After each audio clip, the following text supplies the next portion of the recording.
بسم اللہ الرحمن الرحیم۔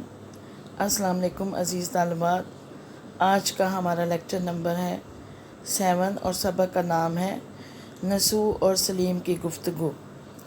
اس کے مصنف ہیں ڈپٹی نذیر احمد۔ ڈپٹی نذیر احمد کا نام آپ کے لیے نیا نہیں ہے، آپ پچھلی کلاسز میں بھی ان کے متعلق پڑھ چکے ہیں۔ مولوی نذیر احمد ضلع بجنور بھارت میں پیدا ہوئے۔ ان کے والد کا نام سعادت علی تھا۔ ابتدائی تعلیم کچھ مکتب سے اور کچھ والد سے حاصل کی۔ 15 برس کی عمر میں دہلی آ گئے۔ کچھ عرصہ ایک مسجد کے مکتب میں دینی تعلیم حاصل کی، جہاں گزر بسر کرنے کے لیے روٹیاں بھی جمع کیا کرتے تھے۔ پھر قابلیت کی بنا پر دہلی کالج میں داخلہ مل گیا۔ کالج میں ادب، عربی، فلسفہ اور ریاضی کی تعلیم حاصل کی۔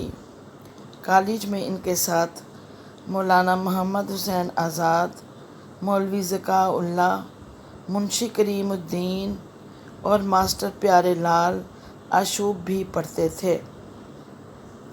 1857 میں گنجا ضلع گجرات میں مدرس کی حیثیت سے عملی زندگی کا آغاز کیا۔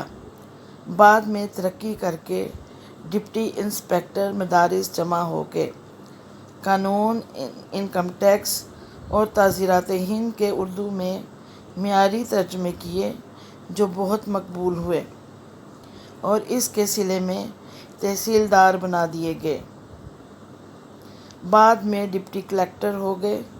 کچھ عرصہ بعد حیدرآباد واپس آ گئے، اور جہاں ترقی کرتے ہوئے ممبر بورڈ آف ریونیو ہو گئے۔ ریٹائرڈ ہونے کے بعد دلی واپس آ گئے اور بقیہ عمر علمی اور ادبی مشاغل میں بسر کی۔ ڈپٹی نذیر احمد اردو کے پہلے ناول نگار تھے۔ ان کا پہلا ناول مرات العروس ہے۔ انہوں نے اصلاح قوم کا بیڑا اٹھایا اور ناولوں سے معاشرتی اصلاح کا کام کیا۔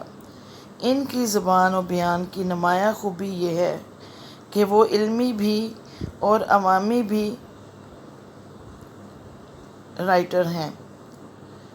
دوسرے لفظوں میں رواں، شائستہ اور سلیس ہیں۔ ان کے موضوعات میں مقصدیت پائی جاتی ہے۔ کردار نگاری اور مکالمہ نگاری مولوی نذیر احمد کا خلاصہ ہے۔ خطیبانہ رنگ غالب ہے، جزیات نثر نگاری اور عربی اور فارسی الفاظ و محاورات نے ان کی تاثیر کو اور بھی بااثر بنا دیا ہے۔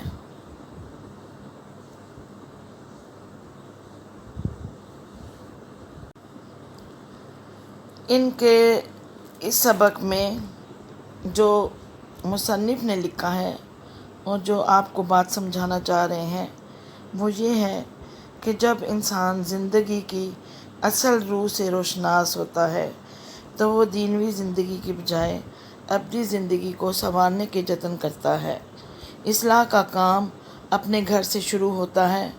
کنبے کا سربراہ پورے خاندان کی اخلاقی حالت سدھارنے کا ذمہ دار ہوتا ہے۔ اگر خاندان کا سربراہ اپنے کنبے کی صحیح طور پر دیکھ بھال کرے گا تو وہ قیامت کے دن سرخرو ہوگا، اور اگر وہ اپنے خاندان والوں کی صحیح تربیت نہیں کرے گا تو قیامت کے دن اللہ تعالیٰ کے سامنے جواب دہ ہوگا۔ یعنی اس سبق میں یہ بتایا گیا ہے کہ والدین یا کوئی بھی انسان اصلاح کا کام اپنے گھر سے شروع کرتا ہے، اور کنبے کا جو بڑا سربراہ ہوتا ہے وہ اخلاقی حالت کو سدھارنے کی کوشش کرتا ہے۔ جیسے ایک بچے کی اولین تربیت گاہ اس کی ماں کی گود ہوتی ہے، تو ماں ہی سب سے بہترین تربیت کرنے والی ایک ایسی ہستی ہے کہ جس سے پورے خاندان کا دار و مدار ہوتا ہے۔ اس سبق کے اہم نکات जो ये हैं कि इस्लाह का बेड़ा, सलीम का बुलावा, मदरसे की पूछ खूछ, खेलों में दिलचस्पी, 4 लड़कों की सोहबत और हज़रत बी का किरदार, हज़रत बी की नसीहतें और हज़रत बी के घर का माहौल। इस सबक का बच्चों आपको मैं ख़ुलासा बताती हूँ कि नसू अपने घर वालों की इस्लाह का बेड़ा उठाता है।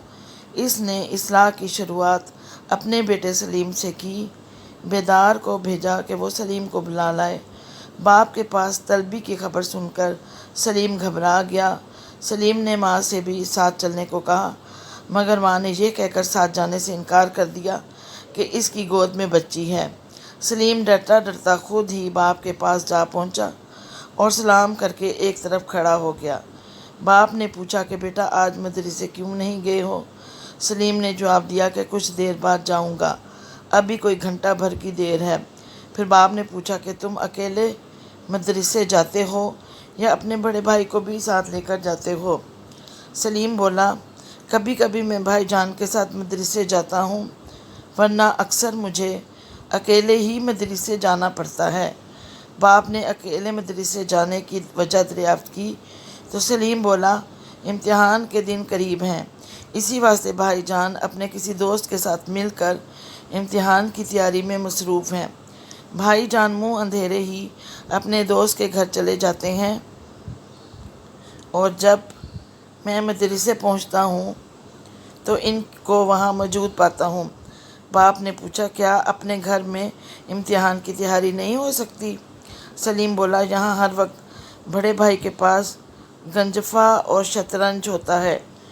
गंजफा और शतरंज एक खेल का नाम है बच्चों, जो कि 32 गोटियों पर खेला जाता है। ऐसे में तैयारी मुश्किल है। बाप ने सलीम से पूछा, क्या तुम भी शतरंज खेलते हो? सलीम बोला, मुझे ऐसे खेलों से कोई रगबत नहीं यानी कोई शौक़ नहीं, बल्कि मैं तो हर किस्म के खेल को नापसंद करता हूँ। बाप ने इसकी वजह पूछते हुए कहा, जहाँ तक मुझे याद है तुम तो खेलों के सुदाई थे यानी शौकीन थे, फिर अचानक बेइत्तफाकी क्यों? बेटा बोला, आपकी बात दुरुस्त है, मगर अब मुझे हर किस्म के खेल में से दिली नफ़रत सी हो गई है। बाप ने सबब पूछा तो सलीम ने कहा कि हमारे महल्ले में 4 लड़के रहते हैं। ये चारों आपस में भाई हैं। चारों भाई बहुत नेक हैं। नज़रें नीची किए महल्ले से गुज़रते हैं। रास्ते में मिलने वाले हर छोटे बड़े को सलाम करते हैं। महल्ले में यूँ रहते हैं कि किसी को इनकी कानो कान खबर नहीं है। न गाली बकते हैं और न किसी की कसम खाते हैं। मदरसे में आधी छुट्टी के वक्त जब दूसरे लड़के खेल में मसरूफ़ होते हैं तो ये चारों भाई एक करीबी मस्जिद में नमाज़ पढ़ने चले जाते हैं। इनमें से मंजिला भाई मेरा हम जमात है। एक दिन मेरी दोहराई याद ना थी। मौलवी साहब नाराज़ हुए और कहने लगे कि इस लड़के को देखो, तुम्हारा हमसाया है, तुम इसके साथ मिलकर सबक याद कर लिया करो। मैंने इस लड़के से बात की तो इसने मुझे पढ़ाने की हामी भर ली। मैं अगले दिन उसके घर गया तो मेरी नज़र एक बूढ़ी औरत पर पड़ी जो इन बच्चों की नानी थी। मैं उनको नज़रअंदाज करके अपने दोस्त के पास चला गया। बड़ी बी बोली, बेटा तुमने मुझे सलाम नहीं किया, लेकिन मैं तुम्हें दुआ ज़रूर दूंगी। अल्लाह तुम्हारी उम्र दराज करे और नेक हिदायत दे। मुझे बहुत शर्म आई और मैंने उठकर इन्हें सलाम किया।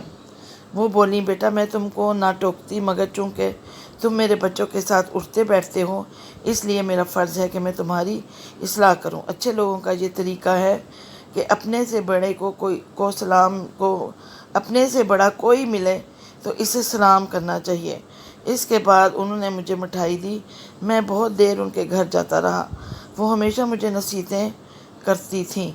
उनकी बातें सुनकर मेरा दिल तमाम खेलों से उचाट हो गया। बच्चों, ये तो था इस सबक का ख़ुलासा जो मैंने आपको बताया है। जब आप खुद से स्टडी करेंगे तो आपको समझ आ जाएगी। آپ کو الفاظ معنی سوال جواب اور جو ہے اس بات کی میں جو ہے وہ پیراگراف کی تشریح کس طریقے سے کرنی ہے وہ سب نوٹس میں نے آپ کو بھجوا دیے ہیں. آپ ان سب کو اچھی طرح سے دیکھ لیں، سمجھ لیں اور یاد کر لیں. ٹھیک ہے، یہ ہمارا 7واں چیپٹر تھا جو ہم نے کیا. آن لائن تو ہم اپنا تمام کورس کمپلیٹ کر چکے ہیں، جیسا کہ آپ کو معلوم ہے کہ ہم نے ایک غزل بھی کر لی ہے اور یہ سبق بھی ہم پہلے کر چکے ہیں. لیکن آپ کو پھر بھی یہ میں بھجوا رہی ہوں، اور جن بچوں نے ہوم ورک نہیں کیا وہ کائنڈلی ان کو اپنی کاپیوں پہ کر کے مجھے بھجوا دیں. شکریہ.